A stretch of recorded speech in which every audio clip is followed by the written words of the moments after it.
Hello, I'm Dave and welcome back to the Retro Workshop. In today's video I'm going to be taking a look at this faulty BBC Micro. Now this one was sent in by a viewer and it's got some interesting additions. We've got some coloured buttons and switches and a ZIF socket, but on the inside it's missing something fairly crucial. So join me as I attempt to get this old beeb working once again. Taking a look around the machine, it's in good condition with some yellowing of the plastic. There's a few small chips on the front corners of the case, and the label on the side suggests there's an issue with the power to the machine. Of those two non-standard switches, the red button works but the green toggle switch is broken. This beeb has a zero insertion force socket that allows a 16 kilobyte ROM to be inserted without having to open the machine up. I've always wanted a beeb with one of these. They remind me of an old James Bond film where there was a similar textile ZIF socket on a big bomb that was going to help flood the San Andreas fault. There's an original Elite key legend under the Perspex holder. The Perspex is a bit scratched up, hopefully I can polish that up. Around the back the lid has a problem with one of the fixings, and someone's installed a 3.5mm socket, presumably to output the beeb's sound to an amplifier. There's a replacement plug on the mains lead, and tied to that rather tatty mains lead is a mystery ribbon cable. With the lid removed you can see there's a few important bits missing. Firstly, the cable that links the keyboard to the main board. The beating heart of the machine, the 6502 processor, is also absent. Although with it removed we can see an interesting message on the silkscreen printing. It says it's Bob's board. Robert Austin was the chap who did the PCB layout for this computer. Here's the underside of the ZIF socket, showing that it's a Watford Electronics sideways ZIF board, and the mystery ribbon cable connects this board to the broken adapter situated in one of the sideways ROM slots. There's a large power connector soldered across the 5V rail, and the two non-standard coloured switches feed these two small sockets. Doing some research and the fact that the processor is missing makes me think that there was some sort of add-on board fitted to this beeb. Something like this solid disk RAM expansion that requires that the CPU is removed, this board fitted in its place, and then the CPU slots into the new board. This device also has a write protect switch for the RAM. If you've got a better idea of what might have been fitted, do leave a comment below. So, where to begin? Well, the power supply is always a good place to start, particularly given the label on the side of the machine. So I'm going to start by removing the power supply so I can fully recap it and test it outside the system. And to start we'll remove the keyboard, which is easily done because it's not screwed in, and then I need to desolder these connections from around the main board. Normally the power leads have spade connectors on, making them easy to remove. For some reason someone has soldered these leads on directly. Now there are literally a million videos out there showing you how to recap a BBC Micro power supply. Suffice to say that it is necessary on these old machines, otherwise the reefer capacitors will start smouldering after about 20 minutes and stink your house out.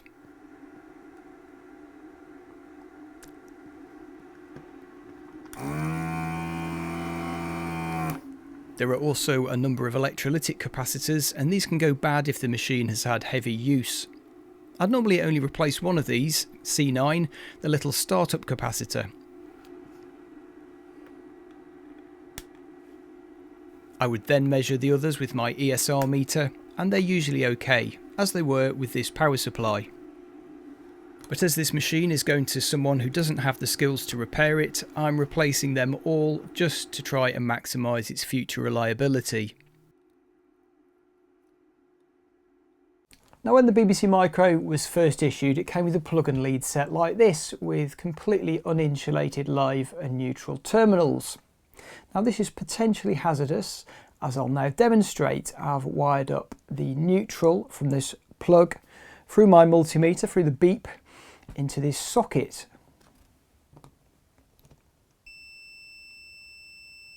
And as you can see, when the current starts to flow, there's quite a lot of the potentially live conductor showing. Okay, so it's not quite enough room to jam your finger in there, but it's certainly enough room for an inquisitive child to stick something metallic in and potentially receive a shock. So with that in mind, sometime in the mid-80s, the rules were changed and they introduced these plugs which have got shielded live and neutral pins, and someone's quite sensibly fitted one to the lead that came with this BBC Micro. However, this lead set's looking a bit scruffy. It's got a few dings in a few places and it's covered in some dark coloured paint. So I'm going to replace the whole lead set with this brand new moulded lead from CPC to retain the look of the original.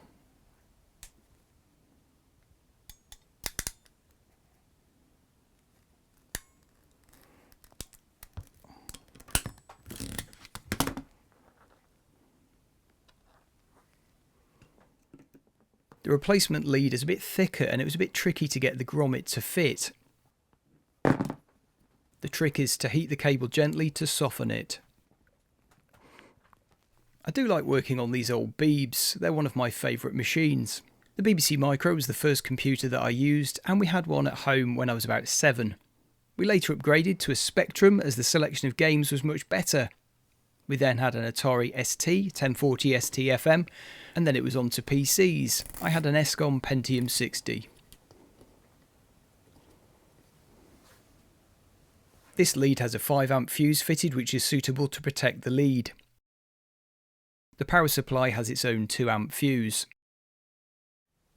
So time for a bit of a test. Now, rather than putting the power supply back into the BBC Micro and risking damaging it, I'm going to use a dummy load to simulate the computer.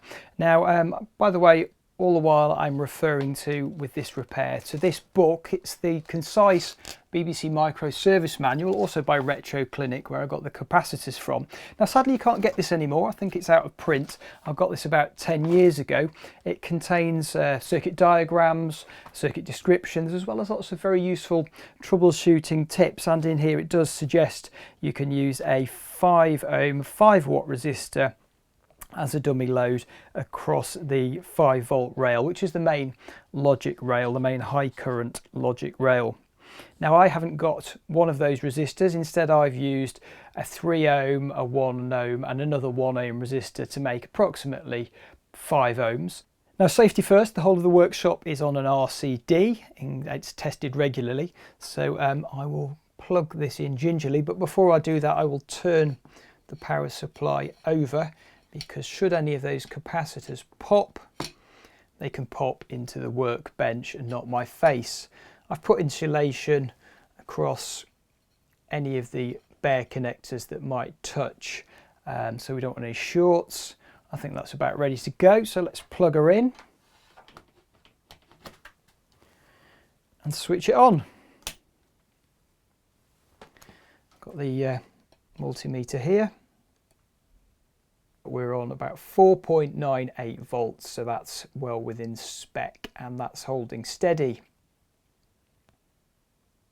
Now there's a couple of other voltage rails we can check out. Now these aren't high load current rails, so we've got this little purple wire here.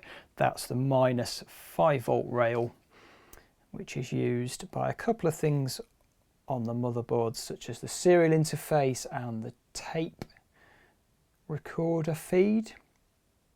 And that's bang on -5.0 volts. There's also an auxiliary power connector which is used to connect a floppy disk drive, and we can just check the voltages on there. We've got 5 volts, plus 12 volts, in fact 12.6 volts, and the -5 volt rail. Now that the power supply's been on for a few minutes, this 3 ohm resistor's getting a little bit toasty warm. A multimeter just shows the average voltage. It doesn't reveal any nasties such as spikes, so I've set up the oscilloscope. Switching to AC coupling and zooming in a bit, we're looking out for the noise on the rails, and you can see there's what appears to be some switching noise there at about 40 millivolts.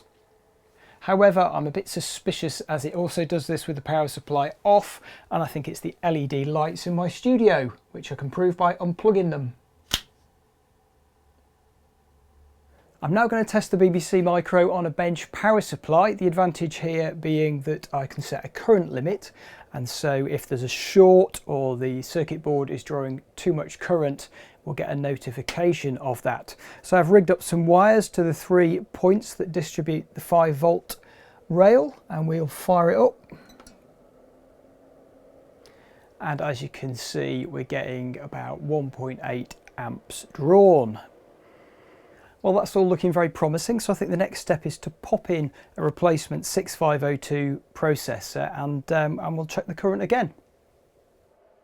And the CPU is drawing about 100 milliamps, which doesn't seem unreasonable. So with the PSU and board given a basic test and no nasty surprises seen, it was time to put the two together.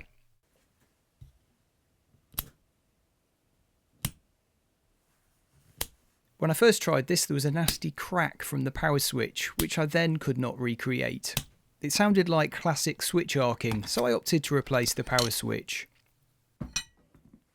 The replacement switch needed a bit of adjustment, as did the case of the power supply, as the switch was ever so slightly larger.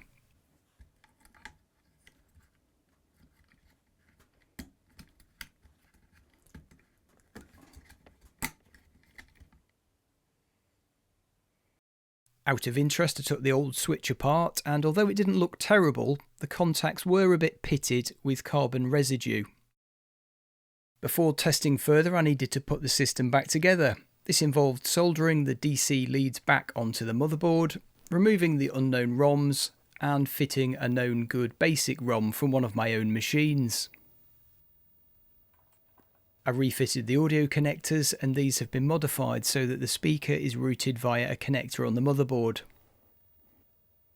Also, the audio from the main board is routed via a mini jack on the rear of the computer. Inserting a mini jack interrupts the audio feed to the built-in loudspeaker. And a BBC Micro needs a working keyboard for it to boot up properly. Here I'm using a new old stock cable from eBay. And finally, time to power up this Beeb. The two-tone boobip sound is a good one and shows that it's booted okay. However, the screen is garbled. We should be seeing a black screen with a startup message. This smells like a RAM fault, but before I start poking around with an oscilloscope, there are some checks that may help diagnose which RAM chip has failed. The BBC Micro has 8 screen modes, each of which uses a different amount of RAM, depending on the resolution and the number of colours that can be displayed. Entering each mode on the faulty machine shows a different type of screen corruption. Vertical lines of pixels in modes 4, 5 and 6, with some clear parts of the screen in modes 0, 1 and 2. It looks like I missed out mode 3. Anyway, back to mode 7, which is what the machine starts up in, and we see incorrect characters. To explain what I'm seeing, we need to consider the memory map of this computer. The first half of the address space is allocated to RAM, with the rest available for ROMs and other devices. Some of the RAM is used for screen display, and the amount used in each screen mode varies. Modes 0, 1 and 2 use a massive 20K of the available 32, with the least amount used by the teletext mode, mode 7. The BBC Micro computer was available in 2 models. The Model B with the full 32K of RAM fitted, and the Model A which only had 16K. This could only use modes 4, 5, 6 and 7. In bitmap screen modes we see a vertical line suggesting a stuck bit in one position. Each bit position in a byte is stored in a single RAM IC, suggesting one of these is at fault. The computer has 2 blocks of memory, one to store the first 16K. The other block stores the other 16K of memory. As we have seen, some screen modes utilise memory in both blocks. And the fact that we only see a partial corruption suggests a faulty RAM chip in the upper RAM. The Beeb contains a jumper that allows you to put the machine into 16K mode and disable the upper RAM. This is achieved by removing jumper S25. In this mode we've disabled RAM ICs 53 to 60. Now on booting the machine we don't see any screen corruption in mode 7. Moving through the various screen modes available to a Model A machine, there isn't any screen corruption. Therefore one of RAM ICs 53 to 60 is likely faulty. We can confirm this suspicion by moving jumper S25 to the south position. This puts the machine into normal Model A mode.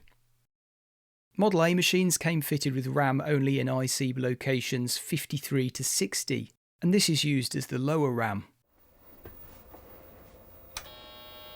The beep only sounds the first tone and the machine fails to boot, as it needs working lower RAM to initialise. OK, so we've narrowed the probable cause down to one of 8 RAM chips, but which one? Now the teletext display mode stores a single byte for each character in RAM. A special teletext chip is then passed this character and does the hard work of generating the actual display.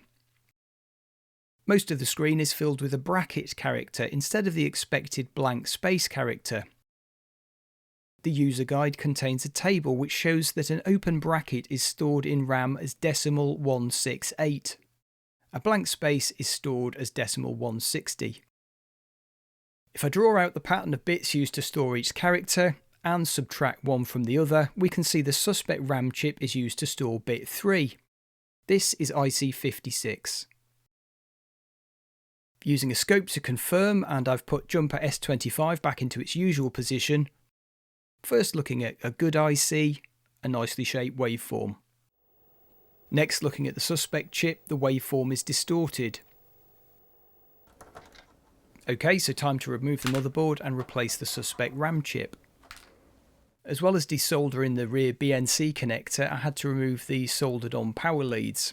In retrospect, I should have reinstated the original spade connectors, as I ended up having to repeat this process far too many times.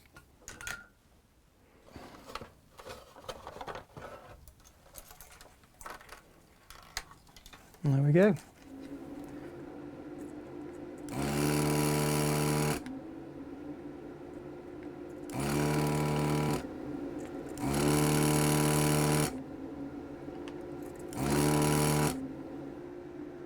Checking the pins carefully with tweezers, some were not free, so I added some fresh solder and had a second go with a desoldering pump.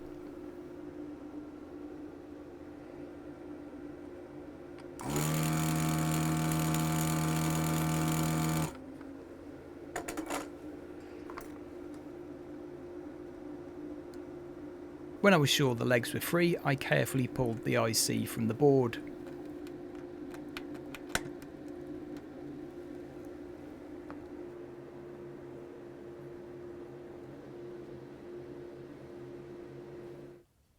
I fitted a socket for the new RAM chip and soldered it in place.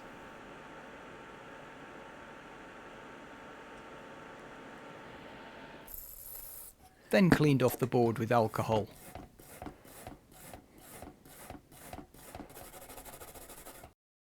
Taking a look around the board, the top side is in good condition, with some white residue on the analog port.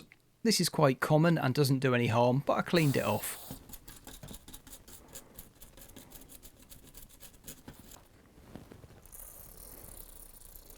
The keyboard connector also had some residue and needed a good scrub.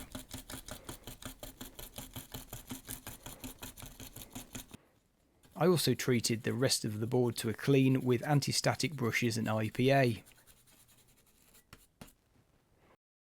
The underside of the board shows clear signs the board has been worked on before, with flux in many areas. Also, the area around one IC was a bit scratched, but there were no shorts or obvious nasties. About 10 years ago I bought some replacement Fujitsu RAM from eBay, so I've got plenty in stock, although this is the first time I've needed to use it.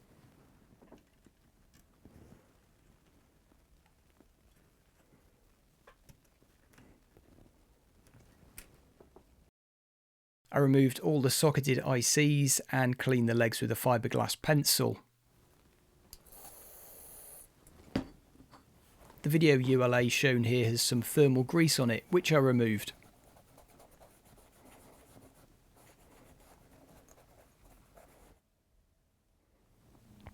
I then applied some fresh heatsink grease, and you probably think I've used too much, but only a tiny bit came out at the end, so it wasn't excessive.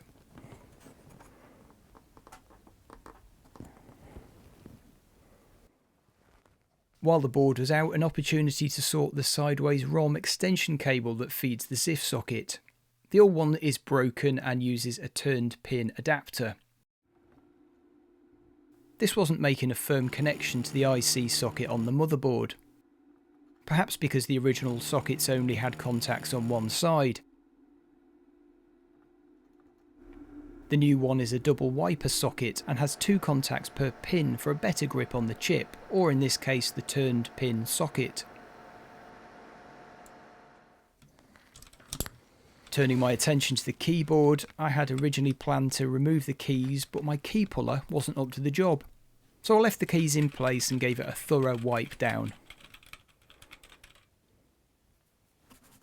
Next, Sif used sparingly on a brush and worked into the keys. If you've ever seen proper technical cleaners in an office, they use a similar approach without dismantling keyboards.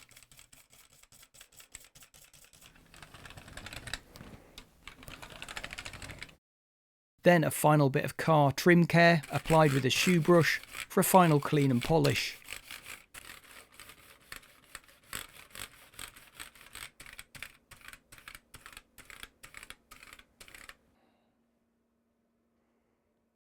And onto the case, which is a bit grubby.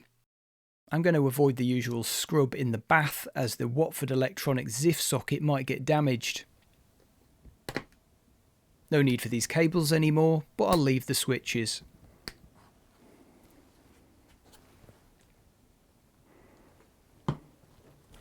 So I spot clean the inside of the case with a cotton cloth.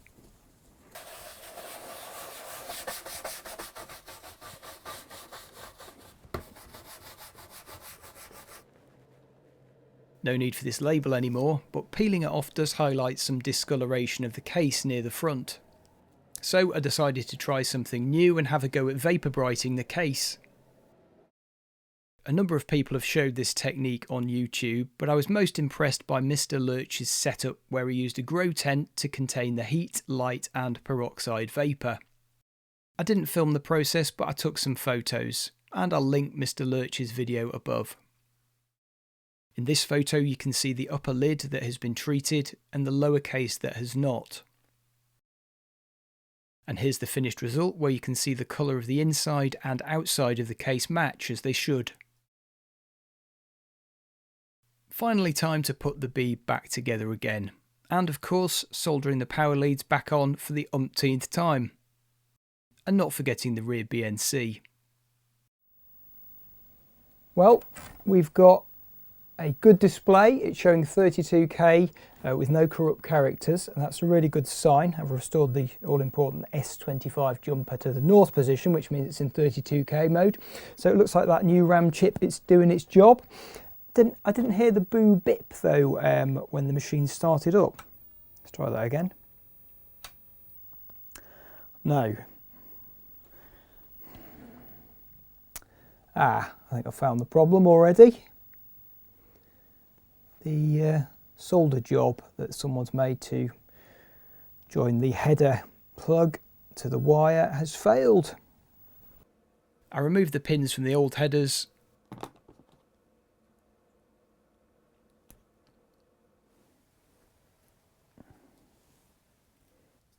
crimped on a new contact,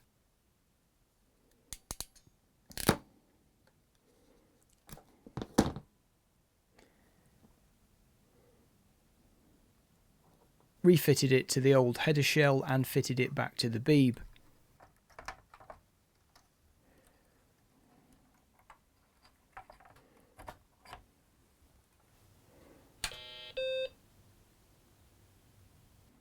Time to fit the new ZIF extension cable, and it makes a positive connection to the new double wiper socket.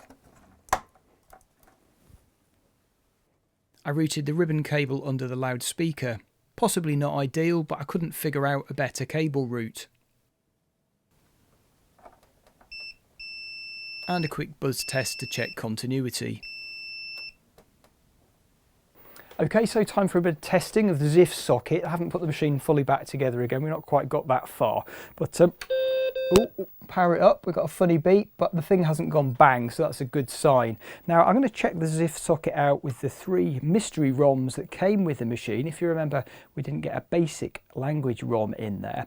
These ones, 2 of them are labelled Acorn Soft, the other is got an Intel label on it, and I couldn't find very much about these on the internet despite vigorous googling. So let's put the first of these in. I've got the machine off now. Having this ZIF socket on there and powering the thing, well, leaving the thing powered up and putting a ROM chip in, it's probably not good for either the computer or the ROM chip, so I suspect that makes the whole operation a bit more dangerous. But let's put the first of these in, this Acorn Soft ROM chip, making sure the little dimple is at the top.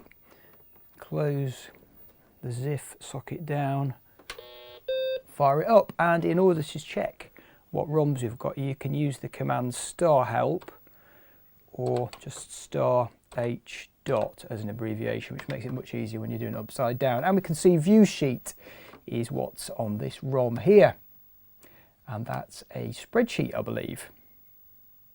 Working through the other ROMs, I found the Acorn Soft word processor View and the Acorn Soft database View Store.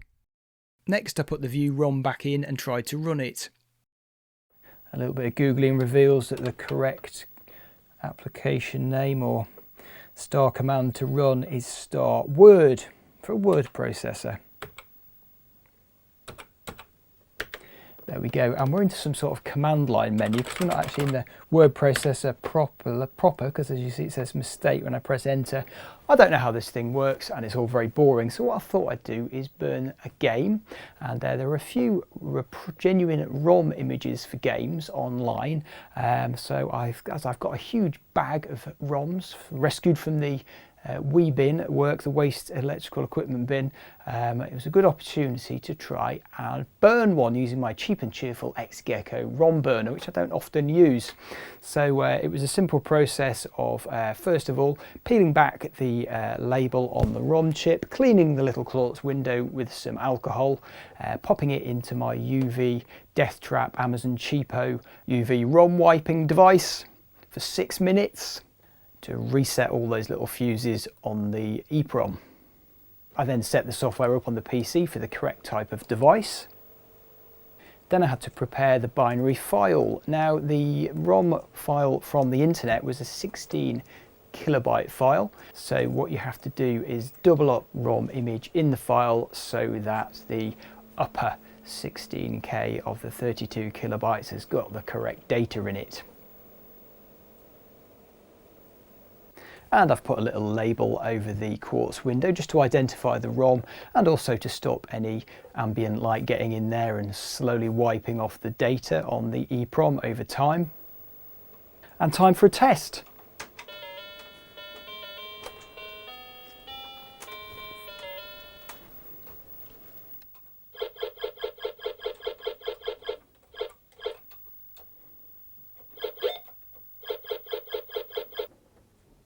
The case was missing one of the rear fixing clips.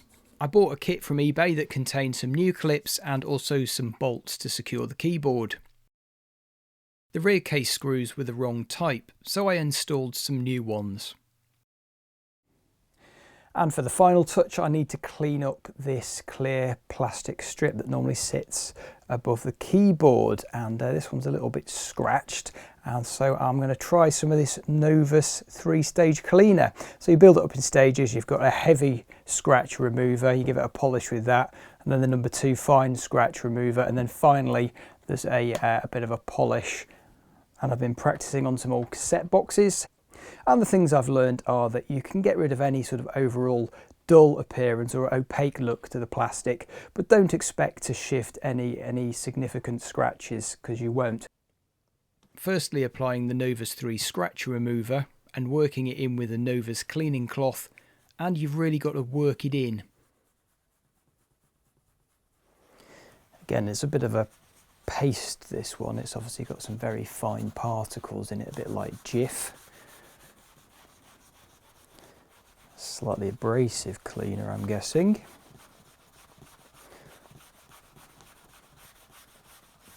And you've got to try and avoid cleaning the printed logo, and the printing is actually on the underside. And I repeated the process with the Type 2 fine scratch remover and then Type 3 clean and shine polish. With the Elite key strip blue tacked back in place, I could finally fit the plastic strip. And that's this BBC Micro all complete, and it's looking superb. The clean and retro bright has really lifted it up to the next level. Time to give the machine a thorough test, starting with the video connections. Firstly, the RF, the worst option in terms of picture quality. Tuning in a TV, and it locks on to channel 37 OK. Next, the composite signal from the BNC, and the picture quality should be a bit better than RF. Using a simple basic program, I can take a look at the sharpness of coloured characters. And there are some PAL artefacts visible, but this is as expected. Moving on to the high quality RGB connector and setting the monitor to RGB mode, the colours look more vibrant, with sharp edges on the characters and no artefacts. Checking out cassette loading and issuing the appropriate command to load from tape.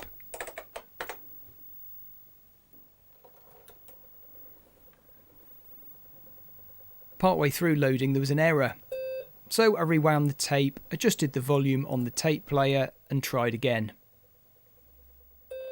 And this time the game loaded OK.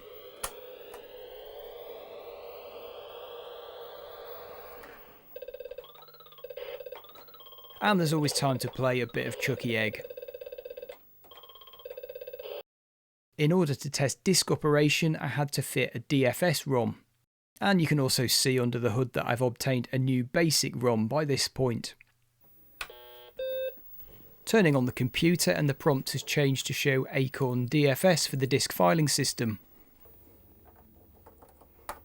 Connecting a floppy drive to the underside of the machine and inserting the welcome disk that users would have received with a disk-based system. Shift and brake loads from disk.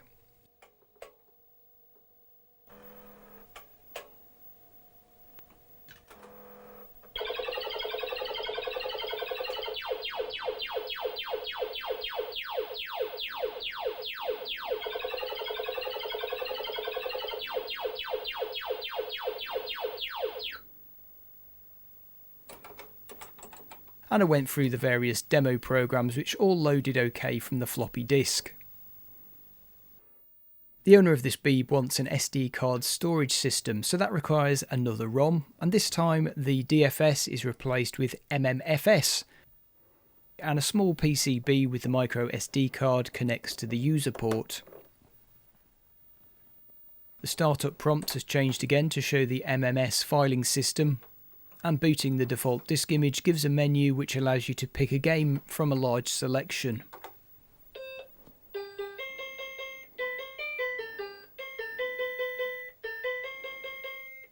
To test the analog port, I've got a pair of joysticks.